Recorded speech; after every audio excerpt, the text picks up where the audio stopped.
तो गैस आपके सामने एक बार फिर से रखते हैं इंग्लिश में, है ना, वही क्वेश्चन को। कहता है कि a sequence of 3 bases of tRNA which binds to mRNA codon is. कहा जाता है कि ये sequence of 3 bases on tRNA पर एक 3 बेसेस का एक सीक्वेंस है ना, विच बाइंड्स टू mRNA, जो कि mRNA के साथ बाइंड करता है। तो उस कोडॉन को हम क्या बोलेंगे?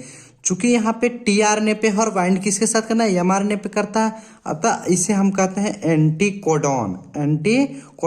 सो right answer is C. Right answer क्या होगा? C, anticodon. फोर्थ जो क्वेश्चन है आपका वो ये कहता है कि उचरेरिया बैंक ऑफ टाई, जो आदमी में फलेरियाई रोग पैदा करता है, का समूह क्या है? इंग्लिश में हम आपके सामने क्वेश्चन कहते हैं कि the group of Wuchereria bancrofti which cause filaria in human being is. कहा जाता है कि जो उचरेरिया बैंक ऑफ टाई है वो ह्यूमन में फैलेरिया कॉजिंग एजेंट है ना। सो वो क्या है एक्चुअल में? एक प्रोटोजोआ है, बैक्टीरिया है, वायरस है या हेलमिंथस है? तो यहाँ पे अगर हम बातें करें तो उचरेरिया जो बैंक ऑफ टाई होता है वो एक एक्चुअल में हेलमिंथस है, अतः हम बोल सकते हैं कि राइट आंसर इज डी। तो राइट आंसर क्या होगा बाबू? राइट आंसर डी होगा, ठीक है। फिफ्थ नंबर जो हमारा क्वेश्चन है वो कहता है कि अधिक अल्कोहल लेने से शरीर का कौन सा अंग सबसे अधिक प्रभावित होता है? Which organ of the body is most affected by excessive intake of alcohol, है ना। देन आप अच्छे तरीके से जानते हैं कि यदि हम ज़्यादा अल्कोहल को इंटेक करेंगे तो हमारे बॉडी का सबसे ज़्यादा जो प्रभावित होने वाला ऑर्गन होता है वो क्या होता है? वो लीवर होता है ना। तो सबसे ज़्यादा कौन प्रभावित होगा? लीवर। देन फिफ्थ क्वेश्चन का राइट आंसर क्या होगा? बी होगा, लीवर। सिक्स क्वेश्चन हमारा है कि मेंडल के नियम एक अपवाद है, an exception of Mendel's law. हम आपको बताते भी आए हैं और आप भी अच्छी तरीके से जानते होंगे कि मेंडल्स लॉ का अपवाद किसे कहा जाता है। तो यहाँ पे राइट आंसर होगा सी, यानी कि लिंकेज का नाम सुने होंगे। लिंकेज को मेंडल्स लॉ का अपवाद कहा जाता है बिकॉज ये मेंडल्स लॉ को फॉलो नहीं करता है ना। नेक्स्ट क्वेश्चन है सेवेंथ नंबर का जो हमारा क्वेश्चन है वो कहता है कि निम्न में से कौन यौन संचारित रोग है? निम्न में से कौन यौन संचारित रोग है? आपके पास ऑप्शंस हैं टाइफाइड, हैजा, मलेरिया, सिफिलिस। राइट आंसर क्या होना चाहिए? सिफिलिस। यौन संचारित रोग का एक्चुअल मतलब होता है कि वैसा रोग जो सेक्सुअल इंटरकोर्स के कारण one body to another body transfer होते हैं, वैसे डिजीजेस को हम यौन संचारित रोग यानी कि एसटीडी, सेक्सुअली ट्रांसमिटेड डिजीज कहते हैं। तो यहाँ पे सिफिलिस जो है वो क्या है? सेक्सुअली ट्रांसमिटेड डिजीज है, यानी कि सेक्सुअल इंटरकोर्स के कारण एक बॉडी से दूसरे बॉडी में फैलता है। Ultimately we can say that guess right answer is D. Okay, अब देखिए हम पढ़ रहे हैं आपके पास, है ना। देखिए यहाँ से 8 नंबर क्वेश्चन कहता है आरएनए के पैरामिडिन में पाया जाता है ना। पैरामिडिन्स प्रेजेंट इन आरएनआर। देखिए डीएनए नहीं, यहाँ पे आरएनए की चर्चा है और प्यूरिन्स भी नहीं बल्कि पैरामिडिन्स है। तो आप अच्छी तरीके से जानते हैं पैरामिडिन्स के अंतर्गत क्या क्या होते हैं आरएनए में, तो साइटोसिन एंड यूरासिल। अब हम ऑप्शन में आइए ढूंढते हैं आपके साथ कि कौन सा ऑप्शन हमारा सही होगा, जिसमें कि यानी कि साइटोसिन और यूरासिल होंगे। बिकॉज आप अच्छी तरीके से जानते हैं, है ना स्टूडेंट, कि आरएनए में थाइमिन को रिप्लेस करके यूरासिल प्रेजेंट होता है। अतः राइट आंसर इज सी, यानी कि साइटोसिन एंड यूरासिल। हमारा जो 9 नंबर का क्वेश्चन आइए हम आपके साथ देखते हैं। कहता है कि ट्रिपल एंटीजन टीका का उपयोग किसके लिए नहीं होता है? Triple antigen vaccine is not used for. मतलब कौन सा वैसा डिजीज है जिसके लिए ट्रिपल एंटीजन वैक्सीन का यूज नहीं किया जाता है? डिप्थेरिया या पर्ट्यूसिस या टाइफाइड या टेटनस। तो यहाँ पे राइट आंसर इज बी, यानी कि पर्ट्यूसिस वो डिजीज है जिसके लिए ट्रिपल एंटीजन वैक्सीन का यूज नहीं किया जाता है। अब 10th नंबर क्वेश्चन देखने वाले हैं आपके साथ क्या है। 10th नंबर क्वेश्चन हमारा है कि निम्न में से कौन ग्रीन हाउस गैस नहीं है? विच वन ऑफ, कहता है यहाँ पे क्वेश्चन ए कह रहे हैं कि विच of the following is not a green house gas. मतलब ग्रीन हाउस गैस कौन नहीं है ना। तो देखिए आपके पास ऑप्शन है मीथेन, क्लोरोफ्लोरोकार्बन यानी CFCs, CO2 एंड नाइट्रोजन। यहाँ पे हम कह सकते हैं कि नाइट्रोजन ये ग्रीन हाउस गैस नहीं है। अल्टीमेटली हमारा जो ऑप्शन होगा वो क्या होगा, डी, नाइट्रोजन। नेक्स्ट क्वेश्चन आपका है 11 नंबर का जो क्वेश्चन है वो कहता है कि कान्हा राष्ट्रीय उद्यान प्रसिद्ध है, मतलब कान्हा राष्ट्रीय उद्यान जो है वो किस चीज के लिए पॉपुलर है, पक्षियों के लिए है, यस बाघ के लिए, या गेंडा के लिए, या घड़ियाल के लिए। तो राइट आंसर इज वी, है ना, राइट आंसर यहाँ पे बी है, बिकॉज ये पॉपुलर है किसके लिए, बाघ के लिए पॉपुलर है। ओके गैस,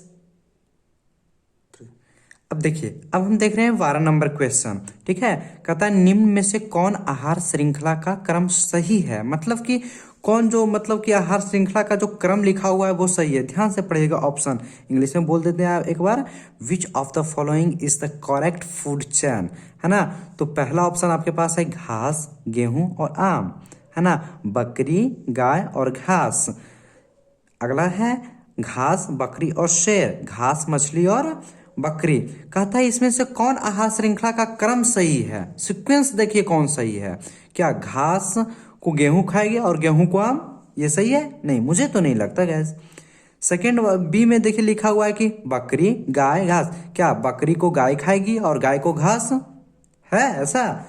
यहाँ पे सी में देखिए, सी ऑप्शंस में लिखा हुआ है घास, बकरी और शेर। आई थिंक ये सही होगा, है ना, घास को बकरी खाएगी और बकरी को कौन खाएगा, शेर खाएगा। यानी कि राइट आंसर क्या होगा बाबू, राइट आंसर यहाँ पे सी होंगे। क्लियर, चीजें समझ में आ रही है आपको?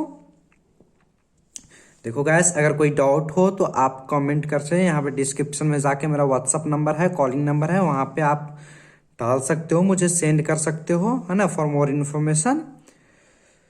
बाकी मैं क्लियर करते चलता हूँ यहाँ पे। अब देखिए, हम 13 नंबर क्वेश्चन देखते हैं। न्यूक्लियोसाइड है, न्यूक्लियोसाइड क्या है? तो जो राइबोज शुगर होते हैं एंड नाइट्रोजिनस बेसिस आपस में मिलकर के एक स्ट्रक्चर्स बनाते हैं, उसी स्ट्रक्चर्स को हम क्या कहते हैं, न्यूक्लियोसाइड। यहाँ पे न्यूक्लियोटाइड नहीं है, न्यूक्लियोसाइड है। सो राइट आंसर इज ए, 13 का ए, यानी कि sugar plus nitrogenous base. Okay gas, 14 number question को हम देख रहे हैं यहाँ पे। गैमिट निर्माण को क्या कहते हैं? The process of formation of gametes is called. आप अच्छी तरीके से जानते हैं कि जेनेसिस का मतलब फॉर्मेशन होता है, अर्थात गैमिटोजेनेसिस, यानी कि the formation of gamete is called gametogenesis. और राइट आंसर इज ए। तो 14th का भी क्या होगा गैस, ए होगा, है ना। 15th नंबर जो आपका क्वेश्चन है वो कह रहा है कि बायोगैस में होता है, मतलब बायोगैस में कौन कौन से गैस होते हैं। Hey guys, welcome back to your YouTube channels Raj Biocare. आज हम लोग 12th एग्ज़ाम के जो बायोलॉजी के क्वेश्चंस आए थे उसके बारे में डिस्कस करेंगे। आप सभी जानते थे कि आज 6/5 है और आज 12th बायोलॉजी का एग्ज़ाम था। ओके, सो आज हम इसमें MCQ को डिस्कस करेंगे, सॉल्व करेंगे। ठीक है, तो आज हम अभी ए सेट को, सेक्शन ए के जो ए सेट है उसे हम यहाँ पे सॉल्व करने वाले हैं। सो मैं क्वेश्चन भी बोलूँगा और आंसर भी वहीं लिखूँगा, सो आप ध्यान से देखिएगा। ठीक है, देखिए स्टूडेंट, हमारा फर्स्ट क्वेश्चन यहाँ पे लिखा हुआ ये है कि मैं पहले इंग्लिश में पढ़ दूंगा। ठीक है, which one forms endosperm after fusion with male gamete. Hindi में मैं एक बार रिपीट करता हूँ कि निम्न में से कौन नर युग्मक से संयोजन कर भ्रूण पोष बनाता है।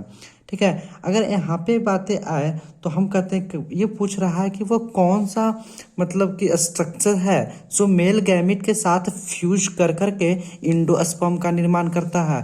तो आप अच्छी तरीके से जानते हैं कि वो स्ट्रक्चर का नाम होता है क्या, secondary nucleus. So right answer is D, द्वितीयक केंद्रक। तो हमारा राइट आंसर क्या होगा बाबू, डी होगा। ठीक है, सेकेंड क्वेश्चन हमारा ये कहता है कि one gene pair hides the effect of another gene pair, this phenomena is known as. Hindi में मैं बोलता हूं आपको, एक जीन जोड़ा दूसरे जीन जोड़े के प्रभाव को दबा देता है, इस घटना को हम क्या कहते हैं। कहने का मतलब कि जीन का एक पेयर्स है जो दूसरे जीन के पेयर्स को वो दबा रहा है। दैट मीन्स कि इस प्रोसेस को हम क्या कहते हैं, तो इस प्रोसेस को हम एपिस्टासिस के नाम से जानते हैं। दैट मीन्स कि राइट आंसर इज ए, यानी कि 2 का ए होगा। क्लियर। सेकंड हमारा ऑब्जेक्टिव क्वेश्चन यहाँ पे दिखा रहा है ना। कहा जा रहा है कि ट्रांसफर आरएनए में पाए जाने वाले 3 क्षारकों का क्रम जो संदेशवाहक आरएनए कोडॉन से बंधता है उसे आप क्या कहते हैं। कहा जाता है कि अगर यहाँ पे हम बातें करें तो कहा जाता है यहाँ। ओके गैस, तो इसका जो राइट आंसर होगा वो राइट आंसर इज है ना डी, ऑल ऑफ दीज हम बोलेंगे। ठीक है, देखिए आइए नेक्स्ट क्वेश्चन हम देखते हैं 16 नंबर का। कहते हैं क्रॉसिंग ओवर किस अवस्था में होता है, in which stage does crossing over takes place. कहते हैं क्रॉसिंग ओवर सेल डिवीजन की कौन से अवस्था में होता है, कौन से स्टेज में होता है। देन हम यहाँ पे लिप्टोटिन है आपके पास ऑप्शन में, साइटोकाइनेसिस है, पैकेटिन है एंड डाइकाइनेसिस है। राइट आंसर क्या होगा गाइस, पैकेटिन। ठीक है, नेक्स्ट क्वेश्चन आइए देखते हैं। पीसीआर की जांच होती है, पीसीआर यूज्ड फॉर डिटेक्ट है ना, मतलब कौन से डिजीज के डिटेक्शन के लिए हम पीसीआर जनरली करते हैं, एचआईवी या क्षय रोग या हैजा या कैंसर। दैट मीन्स कि एचआईवी या टीवी या कॉलरा या कैंसर। देखिए गैस, वैसे तो आजकल ये जो पीसीआर है वो कैंसर के लिए भी किए जा रहे हैं, जैसे आपका ये सर्विक्स कैंसर वगैरह होता है उसमें भी पीसीआर किए जा रहे हैं आजकल, लेकिन जो मोस्ट पॉपुलर है वो एचआईवी है। क्या है, एचआईवी। सो यहाँ पे आप मारोगे राइट आंसर इज ए, मतलब 17th का ए आप बोलोगे। ठीक है, यानी कि ह्यूमन इम्यूनोडिफिशियेंसी वायरस के डिटेक्शन के लिए हम जनरली पीसीआर का यूज करते हैं। नेक्स्ट क्वेश्चन 18 नंबर का हम देखते हैं आपके साथ। प्रत्येक जीव पादप कोशिका से पूर्ण पौधा बन जाता है, इस गुण को क्या कहते हैं।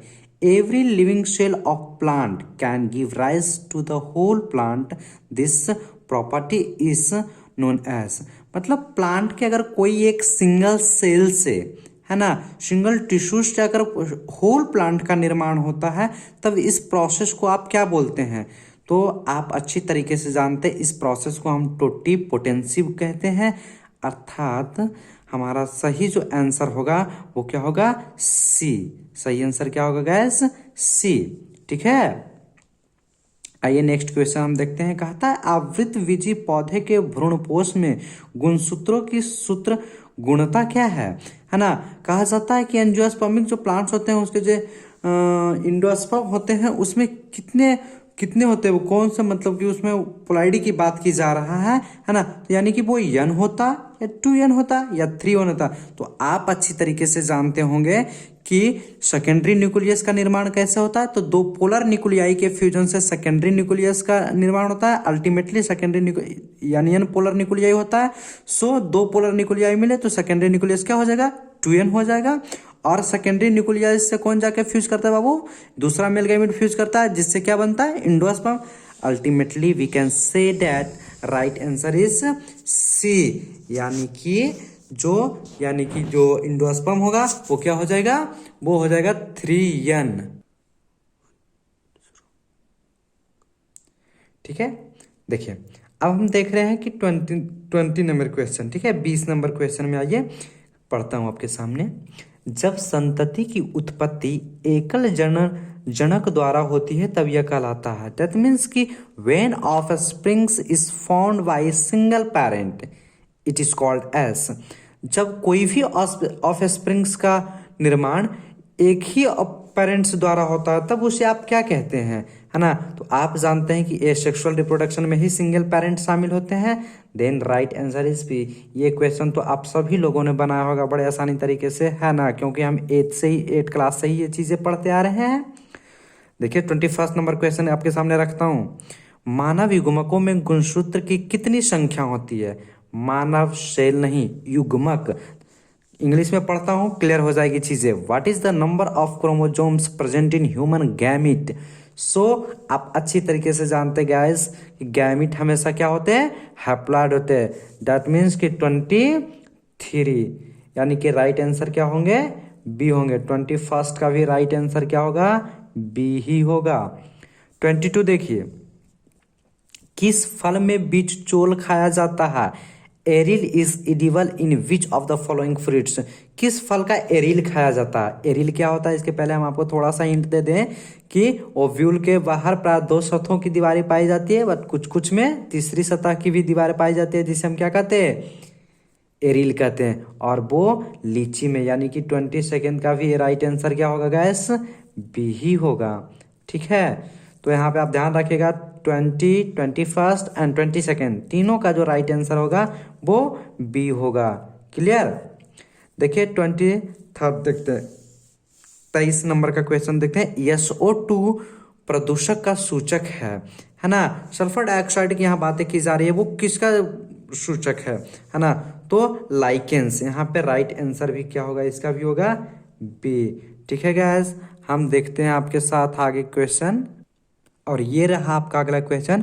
शहद का निर्माण कौन करती है, हनी इज मेड बाई, है ना। आप जानते हैं कि जो आपका हनीकॉम्ब होता है उसमें अलग अलग स्पीसीज होते हैं, है ना, कुछ मेल होते हैं, कुछ क्वीन होती हैं, कुछ वर्कर होते हैं। तो उसमें से पूछा जा रहा है आपसे क्वेश्चन ये गैस कि हनी का निर्माण कौन करता है, एक्चुअल में शहद बनाता कौन है, तो कौन बनाता है, वर्कर, यानी कि जो वर्कर हनी बीज होते हैं वही शहद का निर्माण करते हैं। ठीक है, so right answer is C. 25 number question देखिए, ये पढ़ते हैं। निम्नांकित में कौन सी बीमारी मुर्गियों में होती है, which disease is found in हेन। जनरली आप बहुत अच्छी तरीके से इस चीज़ों को जानते होंगे कि मुर्गियों में जो सबसे ज़्यादा होने वाली बीमारी होती है वो क्या होती है, रानीखेत, और ये बहुत ही ज़्यादा पॉपुलर भी है। सो हम कह सकते हैं Ranikhet, and right answer is D. So हमारा राइट आंसर क्या होगा, राइट आंसर होगा डी। क्लियर। 26 नंबर क्वेश्चन को देखते हैं। इडली एवं डोसा का आटा किस सूक्ष्म जीव के प्रयोग से बनाया जाता है, मतलब इडली और डोसे के आटे को आप जानते हैं कि थोड़ा सा सड़ाया जाता है, तो वो किस सूक्ष्म जीवों की सहायता से किया जा रहा है, तो ये ईस्ट के फर्मेंटेशन के बदौलत किया जाता है।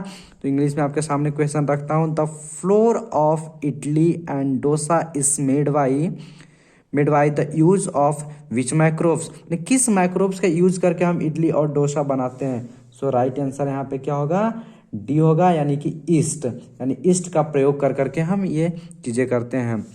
27 नंबर क्वेश्चन देख रहे हैं। अगरोज किससे प्राप्त किया जाता है ना। अगरोज इज एक्सट्रैक्टेड बाई, है ना, तो अगरोज एक्चुअल में एक अगार अगार नाम का होता है, उससे प्राप्त किया जाता है, क्योंकि समुद्र में भी पाया जाता है। तो यहाँ मक्का तो हो नहीं सकता, साइकस तो हो नहीं चाहिए, हम यहाँ पे समुद्री घास मार सकते हैं। ठीक है, तो राइट आंसर यहाँ पे हम लिख सकते हैं बी। बट एक्चुअल में याद रखिए क्या कि अगरोज जो प्राप्त होता है वो अगार अगार नाम से ही प्राप्त किया जाता है, एक्सट्रैक्ट किया जाता है। ओके गैस, अब देखिए हम यहाँ पे देख रहे हैं 28 नंबर क्वेश्चन को। ऑपरेंट मॉडल किसने प्रस्तावित किया था, ऑपरेंट मॉडल किसने दिया था। ठीक है ना, operon model was proposed by, तो आप भी नाम इनका जानते होंगे, राइट आंसर सी, यानी कि जैकब एंड मोनार्ड नामक साइंटिस्ट ने ये ऑपरेंट मॉडल को प्रपोज किया था। 29 नंबर क्वेश्चन देखिए। निम्न में से कौन कीटभक्षी पौधे हैं, which of the following are insectivorous plant, है ना, निम्न में से कौन इंसेक्टिवोरस प्लांट्स है। तो यहाँ पे हम लिख सकते हैं ड्रोसेरा जो है वो इंसेक्टिवोरस प्लांट्स होता था। राइट आंसर क्या होगा बाबू, ए होगा। 30 नंबर क्वेश्चन आइए देखते हैं। निम्न में से कौन उभयलिंगी प्राणी है ना, कहा जाता है कि उभयलिंगी प्राणी कौन है। तो आप देखिए आपके पास जो ऑप्शंस हैं, इंग्लिश में एक और बोल देता question, out of the following which one is hermaphrodite organism, कहा जाता है कौन ऑर्गेनिज्म है जो उभयलिंगी है ना। तो यहाँ पे आपके पास ऑप्शन में है हेन, स्नेक, है ना, both A and B, that means की हेन एंड स्नेक, अर्थवॉर्म। तो यहाँ पे राइट आंसर क्या होगा बाबू, राइट आंसर इज टी, यानी कि अर्थवॉर्म। क्लियर। कहा जाता है कि क्लोरेला निम्न में से क्या है, क्लोरेला क्या है ना, एल्गी है या बैक्टीरिया है या प्रोटोजोआ है या सिंगल सेल प्रोटीन है। तो एक्चुअल में क्लोरेला एक शैवाल है, यानी कि एल्गी है। सो राइट आंसर यहाँ पे होगा क्या बाबू, राइट आंसर इज ए। कोई दिक्कत, ठीक है। देखिए नेक्स्ट क्वेश्चन हमारा ये करा है, क्राइजीन वॉल कृमि से किस फसल को बचाता है ना। Cry gene prevents which crop from bollworm, कहते हैं क्राइजोजीन है। तो आप जानते हैं क्राइजीन, ये बीटी कॉटन वाला क्वेश्चन है गाइस, जो कि बायोटेक्नोलॉजी का सबसे मोस्ट पॉपुलर क्वेश्चन है ना। तो आप जानते हैं कि कॉटन प्लांट में ये चीजें की गई थी सबसे पहले, है ना। सो यहाँ पे हम मार सकते हैं राइट आंसर क्या होगा, राइट आंसर इज ए, यानी कि ए वाला जो ऑप्शन है कॉटन वो हमारा सही जवाब है ना। 33 नंबर क्वेश्चन को देखते हैं, निम्न में से डीएनए में कौन से प्यूरिन बेस है ना। अब डीएनए के बारे में पूछा, डीएनए में प्यूरिन बेस कौन सा है ना। तो प्यूरिन के अंतर्गत क्या क्या होते हैं आप जानते हैं क्या, प्यूरिन के अंतर्गत होते हैं एडेनिन एंड गुआनिन, ठीक है, डीएनए में। सो राइट आंसर इज सी, तो 33 का सी, 33 का क्या होगा सी। 34 नंबर क्वेश्चन देखते हैं, कैंसर किस कारण से होता है, किस वजह से कैंसर होता है, जीवाणु के द्वारा, बैक्टीरिया के द्वारा, या ऑन्कोजिन्स के द्वारा, या दोनों के द्वारा, या इनमें से कोई नहीं। तो देखिए जहां तक आप जानते होंगे कि ऑन्कोजीन्स के द्वारा, but for your more information मैं बता दूं कि एक जो एक्चुअल में जो कैंसर है वो कुछ वायरसेस की वजह से भी होता है, बैक्टीरिया की वजह से नहीं होता परंतु कुछ वायरसेस की वजह से होता है, जैसे हर्ब सिम्प्लेक्स टाइप 2 वायरस होता है और एक इप्स्टीन वायरस होता है, इनके कारण भी कैंसर कॉज होता है। बट यहाँ पे ऑप्शन में वो सब नहीं है, सो हम ऑप्शन में क्या मारेंगे बाबू, बी, ऑन्कोजीन्स द्वारा, ठीक है।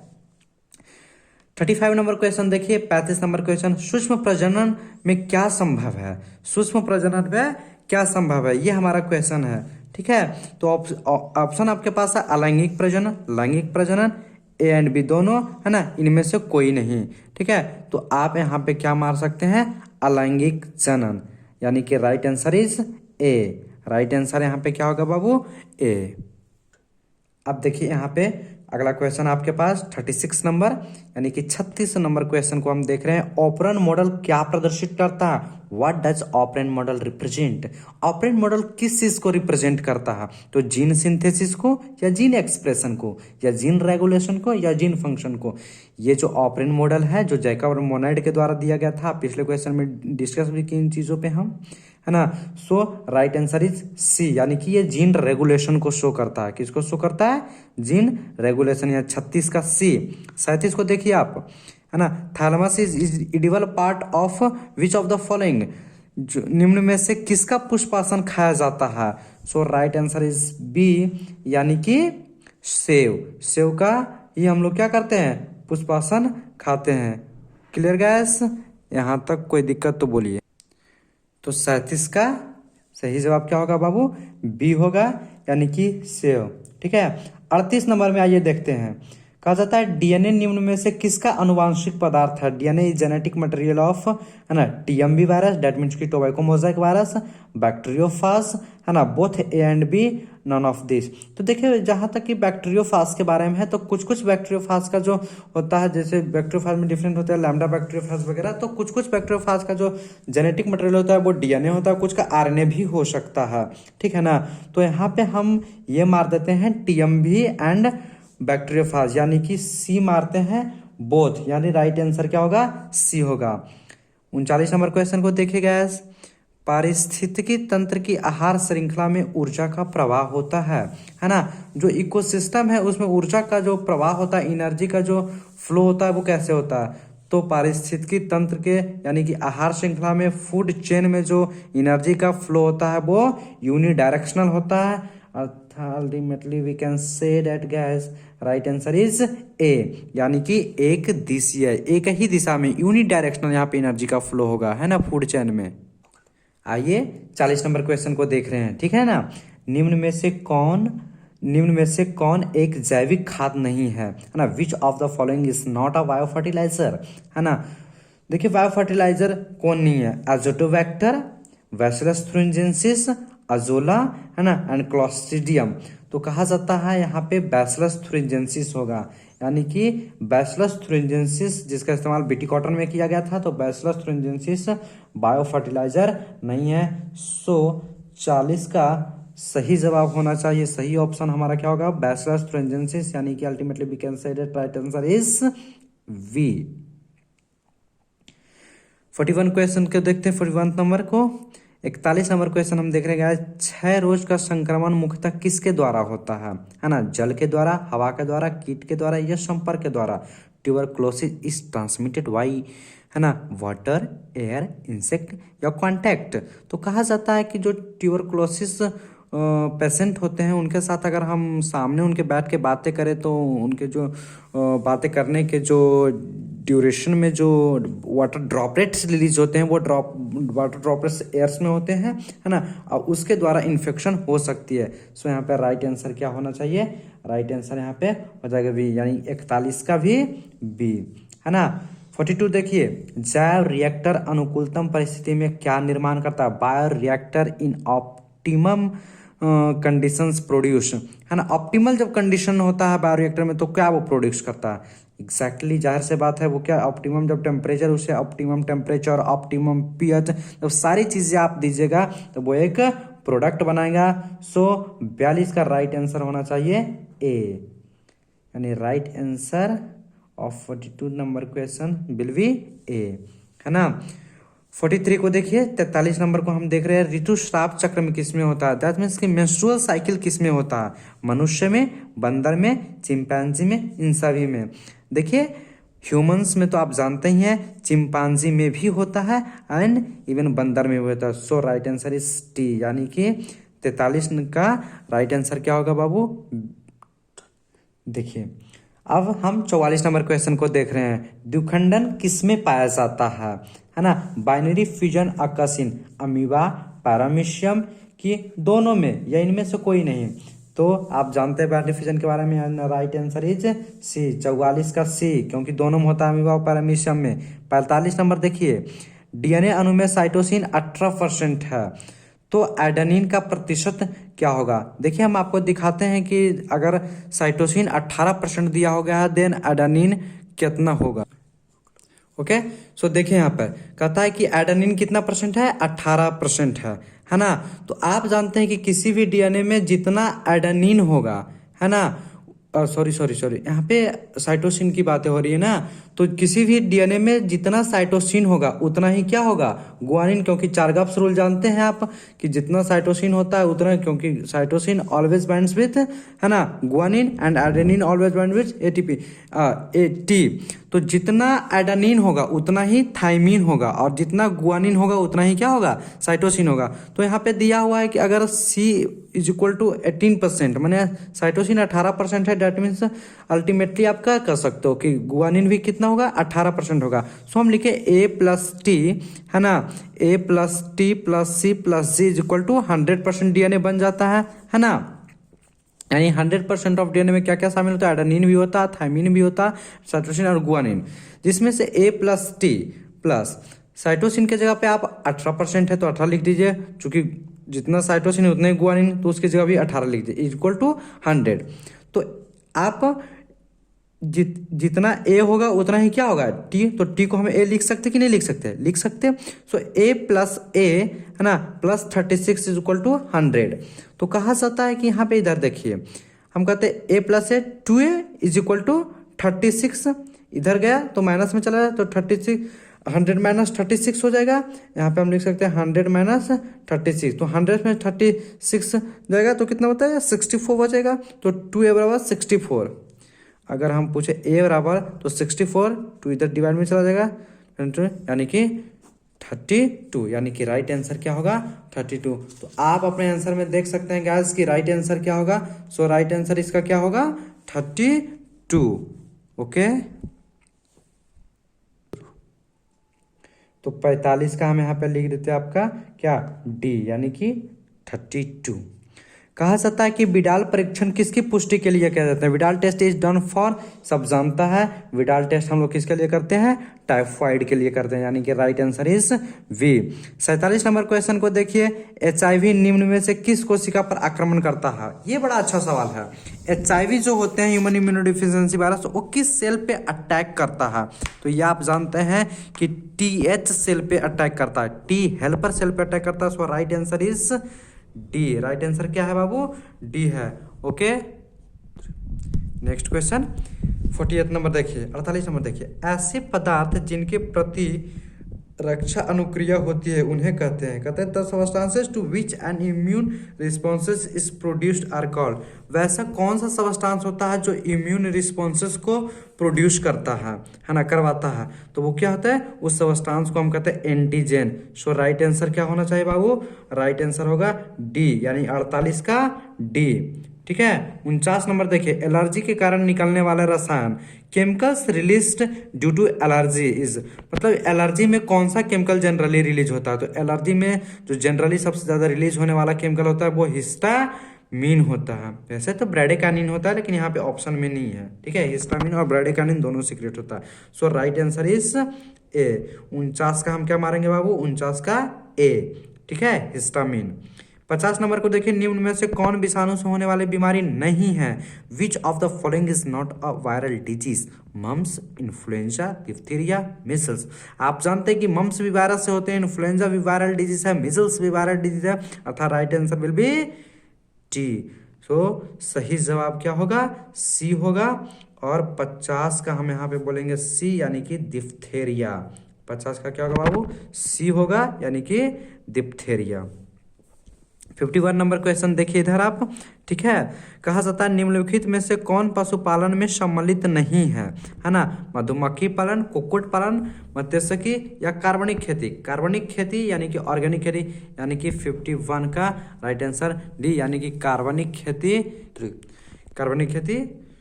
पशुपालन नहीं है। ठीक है। 52 नंबर क्वेश्चन को देखते हैं, निम्नलिखित में से किसका संबंध माइक्रोबायोलॉजी से नहीं है, मतलब कौन से ऐसे साइंटिस्ट हैं जो माइक्रोबायोलॉजी से संबंध नहीं रखते हैं, who among the following is not related with microbiology.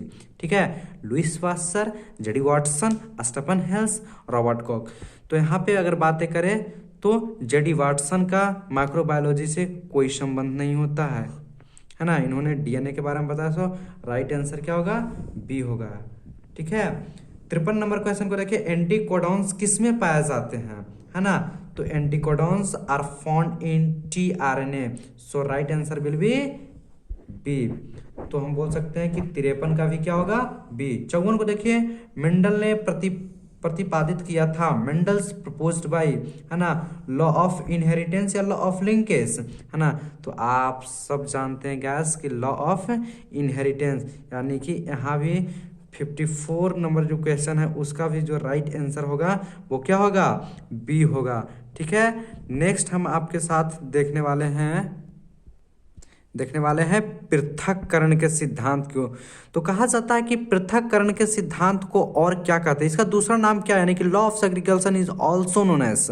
तो लॉ ऑफ सेग्रीगेशन को हम law of purity of gametes भी कहते हैं। So right answer will be C. तो 55 का हुआ सी होगा। ठीक है।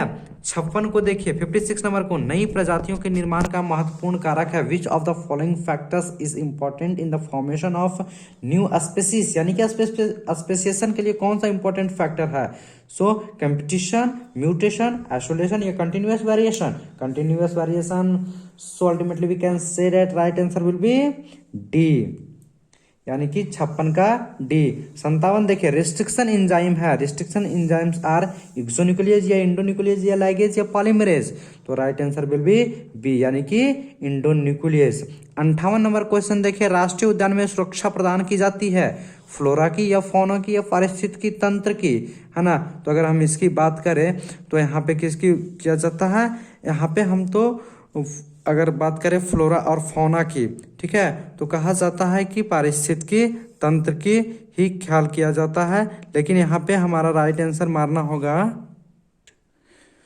हाँ, तो यहाँ पे हम ज्यादा कुछ सोचेंगे नहीं और राइट आंसर क्या मानेंगे, इंटायर इकोसिस्टम, ये पूरे इकोसिस्टम यानी कि पारिस्थितिकी तंत्र। सो 58 का राइट आंसर क्या होगा बाबू, 58 का सी।